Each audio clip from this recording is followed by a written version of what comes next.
Et pour l'exercice, comme d'habitude, nous retrouvons Kodovi Ametonou qui a déjà collecté une série d'informations pour nous. Kodovi Ametonou, bonjour. Bonjour Jolie Todji, bonjour également à nos amis téléspectateurs. Comment elle se présente l'actualité ce jour? Suffisamment riche, le dossier Komi-Kouché, vous savez, l'Assemblée nationale devrait en décider hier quand même du sort de la poursuite ou non du ministre. Ça a été quand même reporté. Parce que Mbedi serait donc un peu dubitatif pour ce qui concerne donc la décision à prendre à propos donc de ce ministre. Les gens pensent qu'il joue donc à la prolongation à cet effet. Il y a que la législative également agite la classe politique nationale. Les grands ensembles sont donc en mouvement, se demandent s'il faut aller en bloc ou en rang dispersé, quitte à donc émietter les voix. C'est des questions que les uns et les autres se posent. Et puis beaucoup d'autres sujets, pêle-mêle, la rentrée, l'inondation, de part et d'autre, sont également abordés par les canards. On va démarrer avec le journal Actu Express qui, je vous laisse, oui, contrairement donc à ses habitudes, est revenu donc ce mardi et écrit donc en grand titre, grand oral de Komi-Kouché devant la diaspora à Maryland, c'est aux États-Unis d'Amérique, un cinglant réquisitoire contre le régime Talon. Eh bien, un vibrant appel à la résistance, des mots pour soigner, d'autres mots, des hommages bien mérités à Yahi et à la jeunesse béninoise, écrit le Canard. Fraternité législative 2019, la bataille du positionnement dans les blocs, les ouvriers de la première heure aux aguets. Et puis, quatrième session extraordinaire de l'Assemblée nationale, 5 anciens ministres dans l'œil du cyclone quotidien. La dépêche, saisine du président de l'Assemblée nationale par des conseils de Komi-Kouché, la lettre qui contraint la commission des lois. Et puis, crue du fleuve Mono, les risques d'inondation sont annoncés. Le journal La Tribune, rencontre interreligieuse au Bénin, le vivre ensemble entre communautés religieuses au cœur des échanges. Naissance du CBR, Adidja Toumatis réitère son engagement à soutenir les actions du président Patrice Talon. Et puis Assemblée nationale, 49 députés sollicitent une 4e session extraordinaire pour étudier 4 dossiers. Toujours parlant du président de l'Assemblée nationale, Adrien Mbedi, le dossier Komi-Kouché sera réexaminé par la commission des lois. L'Afrique en marche, santé économique catastrophique, la paupérisation des populations, c'est une réalité, constate le Canard. Après le code électoral, de l'Assemblée jusqu'à la Cour, en passant par la Sénat, le régime de Talon veut verrouiller 2019. Et puis gestion hasardeuse au sommet de l'État. René Arwansou donne des leçons de bonne gouvernance aux dirigeants actuels. Puis gestion contestée au sein du PRD. Adrien Mbedi entre le marteau et l'enclume. Le quotidien, le matinal, dossier poursuite d'anciens ministres au Parlement, l'examen du cas commis différé, dilatoire ou vraie pièce à conviction. Et puis, à l'heure des grands regroupements politiques, le PRD face à son destin. Le nouvel observateur, à la veille de la rentrée scolaire 2018-2019, des kits scolaires et vélos offerts par la jeunesse USL à des apprenants à Diakotobin. Activité parlementaire, non-proposition de loi, le péché million de l'opposition. Et puis, au chevet de la démocratie en sursis, l'initiative de Niki fustige une gouvernance aveugle et appelle à la persévérance, à la préservation du moins du pacte républicain. Et puis acharnement et attaque ciblée contre l'opposition politique. Et si le gouvernement Talon se concentre plus sur son programme d'action. Et puis journal Matin Libre, code électoral et charte des partis politiques réformés. Talon ne veut plus négocier de députés. Renvoi du dossier Kouché à la commission parlementaire des lois. Mbedi crée la polémique. Et puis, protestation contre l'encadrement rigoureux du droit de grève. Jusqu'où iront les syndicalistes? Point média. Pour terminer, mise en accusation de Komi-Kouché et d'autres ministres de Boni Yahi. Mbedi joue la prolongation, une manœuvre pour la Ponte Pilas. La lettre des avocats de Komi Kouché Joël Litondi, c'est donc avec ça que nous allons refermer la une d'un jour. Je fais l'arrêt du jour sur le matinal. Dossier poursuite d'anciens ministres au Parlement, l'examen du cas Kouché différé.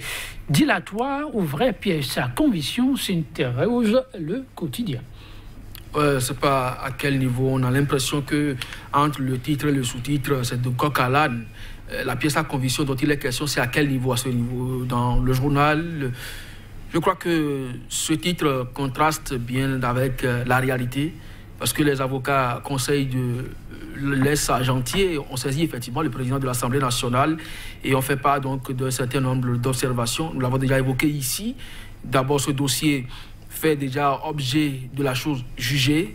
Malheureusement, sous la rupture, on peut déterrer des dossiers déjà tranchés par la justice. Ce n'est pas encore grave, mais il y a des chiffres qui sont avancés aujourd'hui dans la plainte qui en réalité ne reflètent pas ce qui s'est passé en 2016 selon donc les conseils de Komi Kouché. Donc ils ont saisi le président de l'Assemblée nationale qui a jugé utile de saisir encore une fois la commission des lois pour réexaminer le dossier. Donc si le journal aujourd'hui se demande si c'est du dilatoire ou simplement une véritable pièce à conviction, on ne sait véritablement pas pour quelle finalité le journal travaille ainsi, mais de toutes les façons, c'est que le président de l'Assemblée nationale a demandé que la commission des lois réexamine le dossier Kouché. C'est exact. L'Assemblée nationale, on y reste, mais cette fois-ci avec Fraternité législative 2019, la bataille du positionnement dans les blocs. Les ouvriers de la première heure aux aguets craignent que le place le soit ravi par les derniers venus. Et vous avez vu la sortie du ministre du Travail, Adidja Toumatis, qui allait donc révéler le Bénin à Porto Novo, alors que déjà le PRD qui soutient les actions du gouvernement est suffisamment enraciné. C'est d'ailleurs donc le fief du Parti du Renouveau démocratique. Aujourd'hui, Adidja Toumatis va créer donc le Bénin révélé dans cette même localité.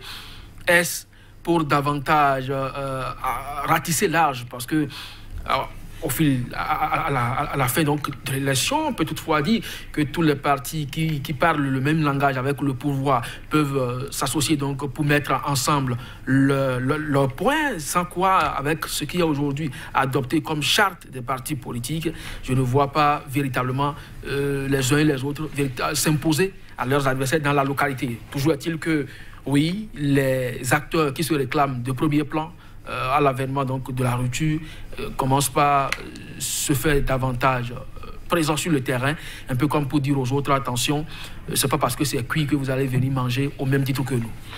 Gestion au sommet de l'État, mais gestion aussi décentralisée. Là, on y est avec point média, administration locale, Pacha, Sébastien, mais indésirable à Tukuntuna. Eh bien, les fauteuils éjectables, ça se poursuit. Tout à fait, Joël Litondi, nous l'avons déjà signifié sur ce plateau. Après les maires, des CA sont partis. Aujourd'hui, c'est encore des maires qui sont revenus donc au devant de l'actualité. Vous rappelez, tout dernièrement, il y a des populations qui sont montées au créneau pour dénoncer l'acharnement contre un des leurs.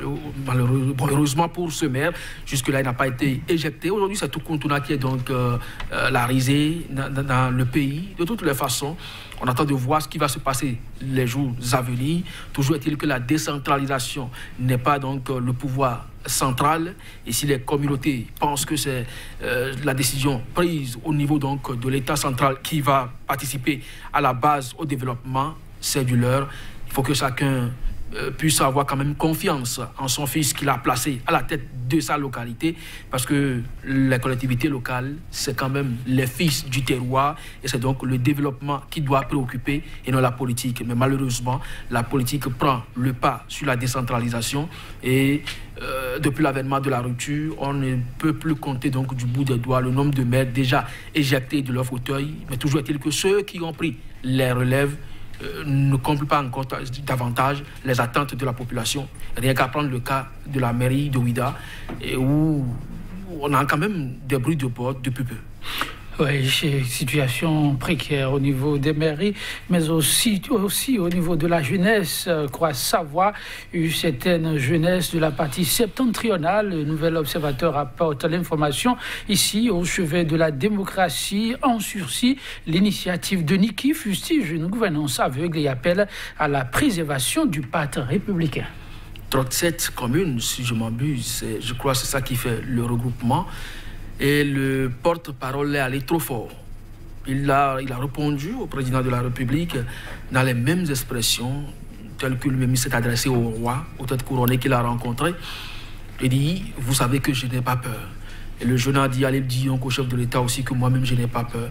Moi je pense que dans la République, davantage on doit travailler donc à la cohésion, travailler à la paix. Et quand le fer de lance commence par tenir des discours de cette nature, il est à craindre. Et ils ont dit que nous n'allons pas finir donc à travers donc cette action médiatique. Nous allons aller par tous les coins possibles, rencontrer la population, leur expliquer notre combat. Et l'heure de la réflexion est terminée. Il faut passer à l'action. Passer à l'action, ça voudra simplement dire quoi? Donc c'est un message qui n'est pas tombé dans les oreilles de sourds, à mon avis.